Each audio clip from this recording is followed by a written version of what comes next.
Hello friends, welcome back to my channel. मैं हूं आपकी फ्रेंड वर्षा। फ्रेंड्स, आज की इस वीडियो में हम बात करेंगे कॉमर्स के कुछ इंपॉर्टेंट क्वेश्चंस की। स्टार्ट करते हैं वीडियो को। फ्रेंड्स, ये क्वेश्चंस हमारे ह्यूमन रिसोर्स मैनेजमेंट से हैं। वीडियो पसंद आए तो वीडियो को लाइक कीजिए, अपने फ्रेंड्स या शेयर कीजिए। किसी भी तरह की कोई भी क्वेरी हो तो प्लीज़ ज़रूर बताइएगा। स्टार्ट करते हैं questions. Dash is given to improve motivations and productivity among employees. अब देखिए, यहाँ पर ये क्वेश्चन पूछा गया है कि ऐसा क्या है जिसके थ्रू हम एम्प्लॉयज की मोटिवेशन को तो इम्प्रूव करेंगे ही, साथ प्रोडक्टिविटी को भी इम्प्रूव करेंगे। तो देखिए, यहाँ पे ऑप्शन है salary, incentive, wages, French benefits या फिर कंपेंसेशन। ये सारे ही मोटिवेशन में काम करेंगे, लेकिन याद रखिए यहाँ पे प्रोडक्टिविटी गिवन है। तो प्रोडक्टिविटी हम इंक्रीज करवाना चाहते हैं तो उसके लिए जो हमारे वेजेस है, इंसेंटिव वेजेस, हमें उसको देना पड़ेगा, जिसके थ्रू हम प्रोडक्टिविटी को इम्प्रूव कर सकते हैं। और प्रोडक्टिविटी इम्प्रूव होगी वो किसके थ्रू होगी? जब उनके अंदर मोटिवेशन आएगा काम करने का। तो इसलिए यहाँ पे ऑप्शन बी हमारा राइट आंसर हो जाएगा। Any casual emoluments or profit attached to an office or position in addition to the salary of wages is। अब यहाँ पे हमें ऐसा प्रॉफिट बताना है जो कि किसी पोजीशन से अटैच है। अब वो सैलरी के साथ, सैलरी ऑफ वेजेस के साथ दिया जाएगा, तो वो क्या है? सैलरी, पॉकेट्स, फ्रेंच बेनिफिट्स या फिर कंपेंसेशन। फ्रेंड्स, ये पक्विजिट्स जो होते हैं, आपने इनकम टैक्स पढ़ा होगा तो वहाँ पे इसका नाम सुना होगा, जिसको शॉर्ट में पर्क्स भी बोलते हैं। ठीक है, तो यहाँ पर देखिए, इसमें बात की जा रही है सैलरी से कनेक्टेड। तो सैलरी से कनेक्टेड क्या दिए जाते हैं? पर्क्स दिए जाते हैं, यानी कि अदर फैसिलिटीज। तो यहाँ पे ऑप्शन बी क्या हो जाएगा? हमारा राइट आंसर हो जाएगा, क्योंकि ये जो पर्क्स होते हैं वो किसी पर्टिकुलर पोजीशन को दिए जाते हैं, ये हर पर्सन को नहीं दिए जाते हैं। ये हायर पोजीशन पे कोई पर्सन होता है या कोई ऑफिसर होता है, उसको इस तरह के पर्क्स दिए जाते हैं। तो कोई मतलब अच्छी पोजीशन पे है, उन्हीं को ये गिवन होंगे। नेक्स्ट है डैश मैनेजमेंट इज कंसर्न बर्थ the people's dimension in organisation. यानी कि हम यहाँ पर ये बताना है, जो भी ऑर्गेनाइजेशन में जो प्यूपिल डायमेंशन है उसके वर्ड से रिलेटेड वो मैनेजमेंट क्या कहा जाता है? ह्यूमन रिसोर्स, बिजनेस, बैंकिंग या फिर नन ऑफ दीज। तो देखिए, यहाँ पर इसका राइट आंसर होगा ए। उसको हम बोलते हैं ह्यूमन रिसोर्स मैनेजमेंट, जो कि कंसर्न होता है पीपल की डायमेंशन से रिलेटेड। डायमेंशन मतलब यहाँ पर यह है, ह्यूमन रिसोर्स पर्टिकुलरली पर्सन, जो पर्सोनेल होते हैं उन पर काम करता है, उनका रिक्रूटमेंट, उनका ओरिएंटेशन, उनकी सैलरी, वेजेस, उनके वर्क डेवलपमेंट, उनकी सेटिस्फेक्शन, सारे इसकी बात करता है ऑर्गेनाइजेशन में। इसलिए यहाँ पर आएगा इसका राइट आंसर ह्यूमन रिसोर्स। ठीक है, नेक्स्ट है dash is a function of management which is concern with instructing, guiding and inspiring people in the organisation to achieve its objective. यानी कि हमें वो फंक्शन बताना है मैनेजमेंट का, जो कि हमारा कंसर्न होता है किसी को गाइडिंग, इंस्ट्रक्शन में या फिर इंस्पायर करने में, ऑर्गेनाइजेशन के गोल को अचीव करने के लिए। ऑर्गेनाइजिंग कहलाता है, डायरेक्टिंग है, स्टाफिंग है या फिर कंट्रोलिंग है। तो देखिए, यहाँ पर इसका राइट आंसर हो जाएगा, जब हम इस तरह की सारी बातें करते हैं तो यहाँ पर राइट आंसर होगा ऑप्शन नंबर ए। ये हमारा ऑर्गेनाइजिंग कहलाता है, क्योंकि ऑर्गेनाइजिंग के अंदर ये सारी चीज़ें हम देखते हैं कि किस तरह से हमें इंस्ट्रक्ट करना है, गाइड करना है, इंस्पायर करना। और ये सारी किससे कंसर्न होंगे? जो भी गोल सेट किए गए हैं उनके अचीव कर पाए हम, यानी कि जो भी हमने अचीव करने के लिए गोल अपने सेट किए हैं उनको किस तरह से हम अचीव कर सकते हैं, ये सारी चीज़ें हमारे उसके कंसर्न में होंगी। ठीक है, तो ऑप्शन ए यहाँ पे हमारा राइट आंसर हो जाएगा। नेक्स्ट क्वेश्चन है dash is a process which verifies whether everything occurs in the organisation according to plan. अब यहाँ पे हमें बतानी है ऐसी कौन सी चीज़ है, प्रोसेस है, जो कि हमारी वेरीफाई करती है सारी चीज़ों को, जो भी हमारे प्लान के अकॉर्डिंग होती है ऑर्गेनाइजेशन में। प्लानिंग कहलाती है, कंट्रोलिंग, डायरेक्टिंग या फिर ऑर्गेनाइजिंग। तो देखिए, इसका यहाँ पे राइट आंसर होगा ऑप्शन नंबर बी, कंट्रोलिंग में। ये हम देखते हैं कि जो भी हमने अपने प्लान बनाए थे उसके अकॉर्डिंग सारी चीज़ें काम कर रहे हैं या नहीं, ये वेरीफाई किया जाता है कंट्रोलिंग के अंदर। इसलिए ऑप्शन बी यहाँ पे हमारा राइट आंसर हो जाएगा। नेक्स्ट क्वेश्चन है dash is the main object operative function of personal management. यानी पर्सनल मैनेजमेंट का ऑपरेटिव फंक्शन क्या है वो हमें बताना है। ट्रेनिंग, सिलेक्शन, प्रोक्योरमेंट या फिर डेवलपमेंट। यहाँ पर इसका राइट आंसर होगा, देखिए, ऑपरेटिव फंक्शन की बात की गई है पर्सनल मैनेजमेंट में। ये जो ट्रेनिंग, सिलेक्शन और डेवलपमेंट है ये ऑपरेटिव फंक्शन में नहीं आते हैं। तो ऑपरेटिव फंक्शन में क्या आता है, उनको प्रिक्योर करना, इसलिए यहाँ पे ऑप्शन सी हमारा क्या हो जाएगा, राइट आंसर हो जाएगा। Procurement is the main first main operative function of personnel management. Next है dash is the process of allocating task among its members for achieving organisational objectives. यानी कि ऐसी कौन सी प्रोसेस है जिसके अंदर टास्क जो एलोकेट किए जाते हैं टास्क सभी मेंबर्स को अपने गोल को, जो भी ऑर्गेनाइजेशन का गोल है उसको अचीव करने के लिए, वो किसके अंदर एलोकेट किए जाते हैं, ऑर्गेनाइजेशन के अंदर, डायरेक्टिंग के अंदर, स्टाफिंग के अंदर या फिर कंट्रोलिंग के अंदर। तो ये सारी चीज़ें हम ऑर्गेनाइजेशन के अंदर करते हैं। ऑर्गेनाइजिंग में क्या होता है कि जो भी हमने अपने गोल सेट किए हैं उसके अकॉर्डिंग वहाँ के जो मेंबर्स होंगे उनको टास्क अलॉट कर दिए जाएंगे कि आपको ये सारी ड्यूटीज़ करनी है, जिसके अकॉर्डिंग हमारा जो गोल है वो हम उसको जल्द से जल्द अचीव कर पाएँ। ठीक है, तो ऑप्शन ए यहाँ पे हमारा राइट आंसर हो जाएगा। नेक्स्ट क्वेश्चन है dash approach considers employees as a resource in the same way as any other business resources। यानी कि ऐसी कौन सी अप्रोच, हमें यहाँ पे अप्रोच का नाम बताना है जिसके अंदर employee as a resource use किया जाता है in the same way as the other business resource. यानी कि जो बिजनेस में अदर रिसोर्सेज होते हैं जैसे कि फाइनेंस हो गया, हमारा रॉ मटेरियल हो गया, और जितने भी रिसोर्सेज हैं उनकी तरह हम एम्प्लॉय को भी एज अ रिसोर्स यूज कर रहे हैं। वो किस अप्रोच के अंदर ये कहा गया है, क्लासिकल, सिस्टम, हार्वर्ड या फिर नन ऑफ दीज। तो देखिए यहाँ पर इसका राइट आंसर होगा ऑप्शन नंबर बी। बी के अंदर यानी कि सिस्टम अप्रोच में एम्प्लॉयज को एज अ रिसोर्स यूज किया जाता है अदर रिसोर्सेज की तरह। ठीक है, तो ऑप्शन बी यहाँ पे हमारा राइट आंसर हो जाएगा। नेक्स्ट है, पहले हम क्वेश्चन देख लेते हैं। A separate department namely department is now set up in all organisation to tackle the problem of personnel in the organisation. यानी कि हमें उस सेपरेट डिपार्टमेंट का नाम बताना है जो आजकल हर सभी तरह के ऑर्गेनाइजेशंस में सेट किए जाते हैं। जो भी पर्सोनल यानी कि जो एम्प्लॉयज़ को अपॉइंट किया जाता है या फिर पर्सोनल से रिलेटेड जो भी प्रॉब्लम्स होती हैं उनकी प्रॉब्लम को सॉल्व करने के लिए उस ऑर्गेनाइजेशन उस डिपार्टमेंट को बनाया जाता है। ऑप्शंस देख लेते हैं कौन कौन से हैं। मार्केटिंग, एडमिनिस्ट्रेशन, स्टाफिंग या फिर पर्सोनल। तो देखिए यहाँ पर डायरेक्ट दे रखा है पर्सोनल, और यहाँ पर किसकी प्रॉब्लम को टैकल किया जाएगा, पर्सोनल की ही प्रॉब्लम को टैकल किया जाएगा। इसलिए पर्सोनल डिपार्टमेंट एक अलग से डिपार्टमेंट उनके लिए बनाया गया है जिससे कि ये मेनली उनके ऊपर फोकस कर पाए, उनकी प्रॉब्लम के ऊपर, जिससे कि उनका टाइमली उनको उसका सोल्यूशन भी मिल जाए। नेक्स्ट है dash is a detailed and systematic study of job to know the nature and characteristics of the pupil to be employed in different kinds of job। यानी कि हमें ऐसी बताना है ऐसी कौन सी डिटेल और सिस्टमैटिक स्टडी है जॉब की जो कि जिसके अंदर हम जो भी पर्सन होते हैं उसके नेचर, उसकी करेक्टरिस्टिक्स को जानते हैं कि वो किस जॉब के लिए सही है। जॉब एनालिसिस के अंदर हम करते हैं, जॉब डिस्क्रिप्शन के अंदर, जॉब एनरिचमेंट या फिर जॉब इवेल्यूशन। तो देखिए यहाँ पर इसका जो राइट आंसर होगा वो होगा ऑप्शन नंबर ए, जॉब एनालिसिस। जॉब एनालिसिस में हम ये डिटेल स्टडी करते हैं कि ये जो पर्सन है इसकी ये नेचर है, ये करेक्टरिस्टिक्स है और ये इस जॉब के लिए फिट है। ठीक है, जबकि जॉब डिस्क्रिप्शन में क्या होता है कि उसको कैसा काम करना है, कहाँ करना है, क्या उसकी कंडीशंस होंगे, ये सारे जॉब डिस्क्रिप्शन में होता है। जॉब एनरिचमेंट में उसकी इफ़िशिएंसी को इम्प्रूव किया जाता है, इफ़िशिएंसी को इम्प्रूव करा जाता है, उसको एक्सपेंड किया जाता है। जॉब इवैल्यूएशन में उसने जो भी काम किए हैं उसकी जो परफॉर्मेंस है उसको इवैल्यूएट करके उसका प्रमोशन या डिमोशन किया जाता है। ठीक है, आई होप ये सारी चीज़ें आपको क्लियर हुए होंगे। नेक्स्ट आते हैं,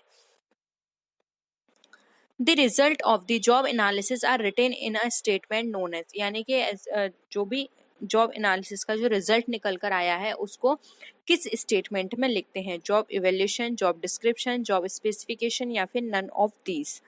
तो देखिए यहाँ पर इसका राइट आंसर हो जाएगा वो है यहाँ पे ऑप्शन बी, जॉब डिस्क्रिप्शन। जैसा कि मैंने आपको बताया था कि जॉब डिस्क्रिप्शन में क्या है, जो भी हमने एनालिसिस की है उसकी यहाँ पे स्टडी की जाती है, मतलब रिटन फॉर्म में इसमें लिखा जाता है कि इस पर्सन का नेचर ये है, इसको ये काम करने हैं, इसकी ये कंडीशंस होंगी, ये सारी चीज़ें यहाँ पे डिटेल में लिखी जाती हैं जॉब डिस्क्रिप्शन के अंदर। ठीक है, तो ऑप्शन बी यहाँ पे हमारा राइट आंसर हो जाएगा। नेक्स्ट है dash is a statement which shows a maximum acceptable human qualities necessary to perform a job satisfactorily. यानी कि ऐसा कौन सा स्टेटमेंट है जिसमें ये शो किया जाता है कि मैक्सिमम एक्सेप्ट मतलब जो ह्यूमन क्वालिटीज होती हैं जॉब सेटिस्फैक्ट्री को लेके, वो इसके अंदर इंक्लूड की जाती हैं। Job evaluation, job description, job specification या फिर नन ऑफ दीज। तो इसका राइट आंसर हो जाएगा देखिए job C, job specification. Job specification में क्या होता है, जो भी पर्सन की क्वालिटीज होती हैं वो यहाँ पर लिखी जाती हैं कि इसकी ये क्वालिटीज हैं, इसलिए इसको पर्टिकुलर इस जॉब के लिए अपॉइंट किया गया है। यानी कि एक तरह से उसको ये जो हम कहते हैं ना स्पेसिफिक क्वालिटीज, वो यहाँ पे मेंशन की जाती हैं जॉब स्पेसिफिकेशन में, जिससे कि उसको जो भी ड्यूटीज दी जाए वहाँ पर वो इजीली काम करे और वहाँ पर जो उसकी प्रोडक्टिविटी है वो मैक्सिमम निकल कर आए। क्योंकि जब तक आप किसी भी पर्सन को उसकी एबिलिटी के अकॉर्डिंग उसको जॉब नहीं दोगे तब तक वहाँ पर उसका लगने का कोई फायदा नहीं है, और ना ही आपकी जो सेटिस्फेक्शन है वो आपको पूरा मिलेगा और ना ही उस पर्सन को, क्योंकि उसको वो चीज़ आती नहीं होगी जहाँ पर आपने उसको सेट किया होगा। इसलिए जॉब स्पेसिफिकेशन से ये पता चल जाता है कि ये किस काइंड का पर्सन है, क्या क्वालिटीज़ हैं इसकी, क्या एबिलिटीज़ हैं, स्किल्स क्या हैं, इस तरह की सारी चीज़ें इसके अंदर पता चल जाती हैं। तो ये इसके लिए इसका राइट आंसर जो होगा वो होगा ऑप्शन नंबर सी, जो कि होगा जॉब स्पेसिफिकेशन। नेक्स्ट आते हैं, job dash simply means the shifting of an employee from one job to another without any change in the nature of job। यानी कि अब हमें बताना है वो क्या चीज़ है जिसके अंदर एक पर्सन को यानी एक एम्प्लॉय को एक जॉब से दूसरी जॉब में शिफ्ट किया जाता है, उसके जो जॉब का नेचर है उसको चेंज किए बिना। तो उसको क्या कहते हैं, सिंप्लीफिकेशन, एनलार्जमेंट, रोटेशन या फिर एनरिचमेंट। तो देखिए यहाँ पर बात की जा रही है शिफ्टिंग की, यानी कि उसकी जो वर्क उसको दिया गया है उसमें कोई भी चेंज नहीं किए गए हैं, सिर्फ वहाँ उसकी जगह चेंज की जा रही है, उसके और किसी नेचर में कोई भी चेंज नहीं किया जा रहा है। इसलिए देखिए यहाँ पर ऑप्शन सी जो है वो राइट आंसर होगा जॉब रोटेशन। जॉब रोटेशन का मतलब क्या होता है, जैसे कि आपने बैंक में देखा होगा जो पर्सन एंट्री कर रहा है वो बाद में अ, आपको दूसरी टेबल पे बैठा हुआ मिलेगा, और जैसे जो पर्सन जिसने कल कोई और काम किया था वो आपको आज एंट्री की टेबल पे बैठा हुआ मिलेगा। यानी कि क्या है, जॉब बैंक के अंदर जॉब रोटेट होती रहती हैं। मेनली ये बैंक में होता है, वैसे अदर जगह भी हो सकता है, लेकिन बैंक से आप इजीली समझ सकते हैं क्योंकि आपने बैंक में देखा होगा। ठीक है, तो मेन पर्पस इसका ये भी होता है जिससे कि सभी पर्सन को हर तरह के काम करने आए, जिससे कि कोई भी ऐसी प्रॉब्लम हो कि एक पर्सन मिसिंग है तो पब्लिक को वहाँ पे प्रॉब्लम ना हो, उनकी वर्किंग डायरेक्ट चलती रहे। ठीक है, इसलिए जॉब रोटेशन का ये कॉन्सेप्ट लेकर आए जिससे कि सारी चीज़ें इजीली स्मूथली वे में चलती रहे। इसलिए जॉब रोटेशन यहाँ पर बहुत ही इंपॉर्टेंट रोल प्ले करता है। तो इसको बोलते हैं जॉब रोटेशन, जिसके अंदर वन पर्सन एक जगह से दूसरी जगह शिफ्ट हो जाता है। ठीक है, नेक्स्ट है,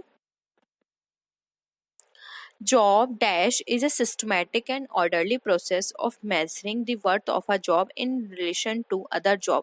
यानी कि अब हमें बताना है ऐसी कौन सी जॉब है इसमें से ऑप्शंस के अकॉर्डिंग इस जो सिस्टमेटिकली ऑर्डरली प्रोसेस की जाती है किसी भी जॉब के अंदर उसकी वर्थ को मेजर करने के लिए, जो दूसरे जॉब से अलग है, रिलेशन में है। ठीक है, स्पेसिफिकेशन होगा एनलार्जमेंट, रोटेशन या फिर एनरिचमेंट।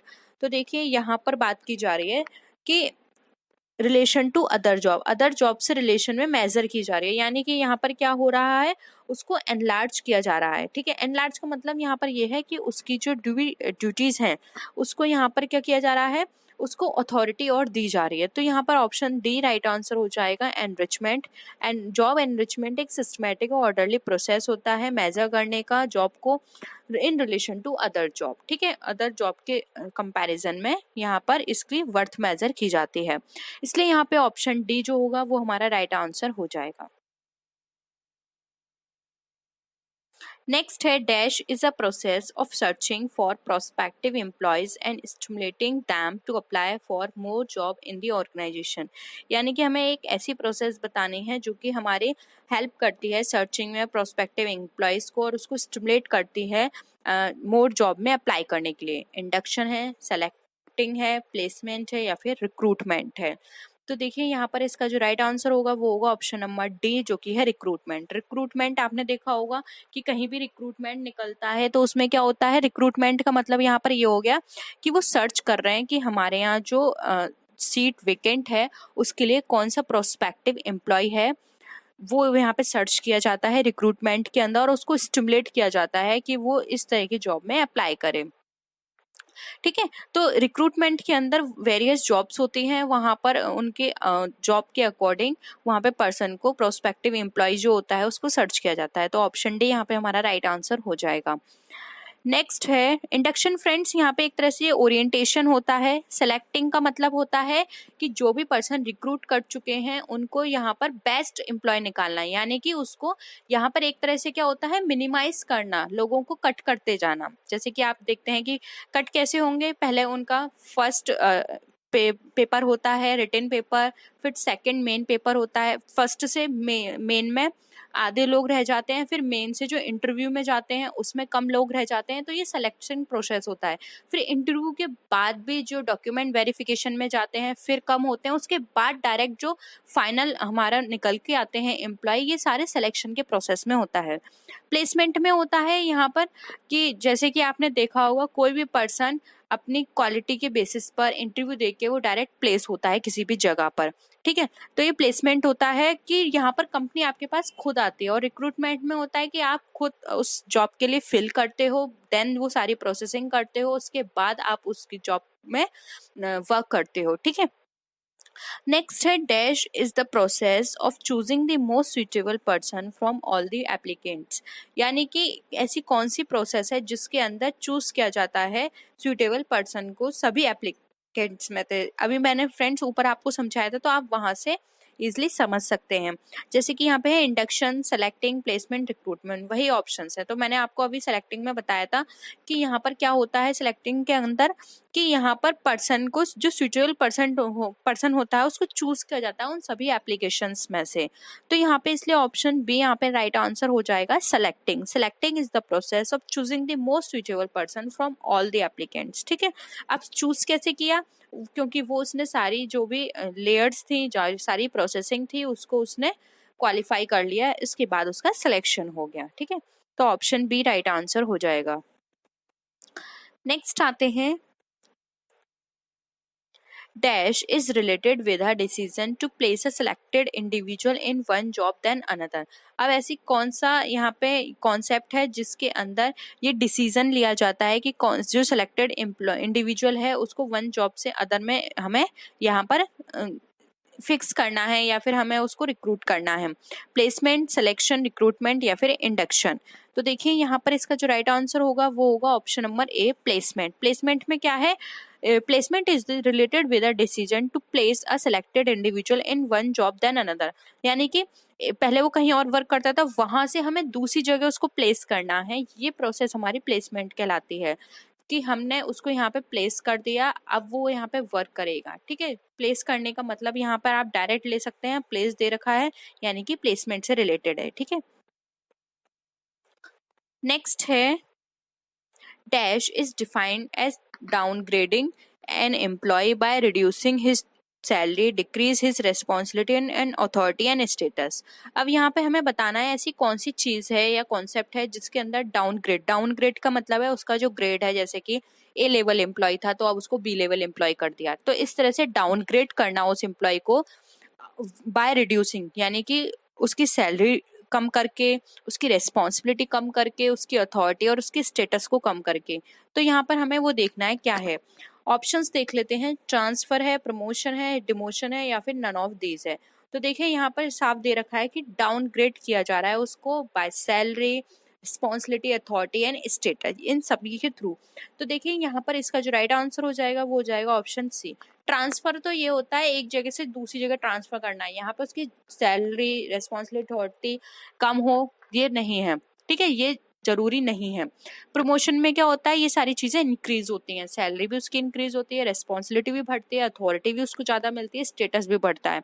लेकिन डिमोशन में क्या होता है, ये सारी चीजें कम हो जाती हैं। अब ये डिमोशन भी बहुत तरह से हो सकता है कि उसको जो टास्क दिए गए थे उसने ठीक से परफॉर्म नहीं किया, हो सकता है वो उस जॉब के लिए सूटेबल ना हो सकता है कि वो अब इतना हार्ड वर्किंग ना हो, बहुत सारे रीजंस हो सकते हैं जिस वजह से उसका डिमोशन किया गया है। उसकी परफॉर्मेंस अप्रेजल जो किया जाता है वहाँ पर वो सही ना बैठा हो, उसकी परफॉर्मेंस जो भी उसके लिए स्टैंडर्ड सेट किए गए थे उसको उसने कॉम्पीट ना किया हो, तो इन सारी चीज़ों की वजह से कई बार डिमोशन होते हैं।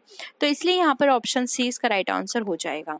तो ये थे हमारे आज के क्वेश्चंस। आपके कितने क्वेश्चंस सही गए प्लीज़ ज़रूर बताइएगा। कोई भी क्वेरी हो, कोई भी टॉपिक आप कवर करवाना चाहते हैं, किसी भी टॉपिक की आप थ्योरी चाहते हैं थ्योरी क्लास में, तो प्लीज़ ज़रूर नीचे कमेंट सेक्शन में बताइए। हम कोशिश करेंगे उसके बारे में डिस्कशन करने की। कोई भी आपको क्वेरी लगती है, डाउट लगता है, कमेंट सेक्शन में ज़रूर लिखिए। नेक्स्ट वीडियो में फ्रेंड्स फिर मिलते हैं आपसे और भी अच्छे वीडियोज़ के साथ। तब तक के लिए टेक केयर, बाय बाय।